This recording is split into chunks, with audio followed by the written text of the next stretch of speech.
কালিয়াকৈর ফুলবাড়িয়া আঞ্চলিক প্রায় ১৪ কিলোমিটার সড়কটিতে রয়েছে ২৬টি বিপজ্জনক মোড়।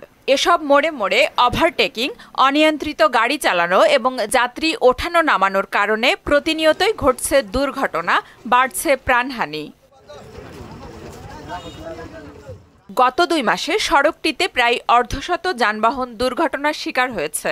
এদের মধ্যে অনেকেই পঙ্গুত্ব বরণ করেছেন, মৃত্যু হয়েছে অন্তত ২৫ জনের। এমন কোনো দিন নেই যে আপনার ট্রাক মনে করেন অ্যাক্সিডেন্ট না হইতাছে এবং না পড়তাছে। চলতি অনেক ভয় লাগে, মনে হয় যে অনেক অপরিচিত গাড়ি ঢুকার কারণে মনে হয় আবরা কাবরা ঢুকে এই অ্যাক্সিডেন্ট হয়। গাড়ি বেপরোয়া ভাবে চলে, যার কারণে মনে করেন দুর্ঘটনা বেশি হয়। সিএনজির জন্য গাড়ি ওভারটেক করতে পারে না, রং রাস্তাতে গাড়ি আসে, তার জন্য অ্যাক্সিডেন্ট হয় প্রতিদিন। রোডের টার্নিং ঠিক করতে হবে, রাস্তা বড় করতে হবে, বড় না করলে রাস্তায় চলবে না।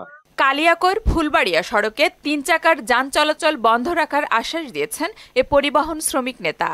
৩ চাকার গাড়ি, 3 হুইলার, অটো, সিএনজি এটাকে নিয়ন্ত্রণ করা প্রয়োজন।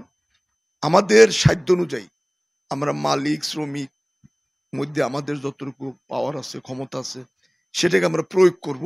সড়কে ফিটনেসবিহীন কোনো গাড়ি চলতে দেওয়া হবে না বলে জানালেন পুলিশ।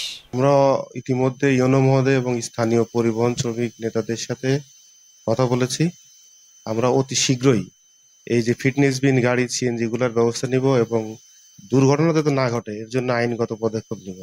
সরকার সড়ক নিরাপদ করতে কার্যকর উদ্যোগ নেবে, এমনটাই আশা সচেতন মহলের।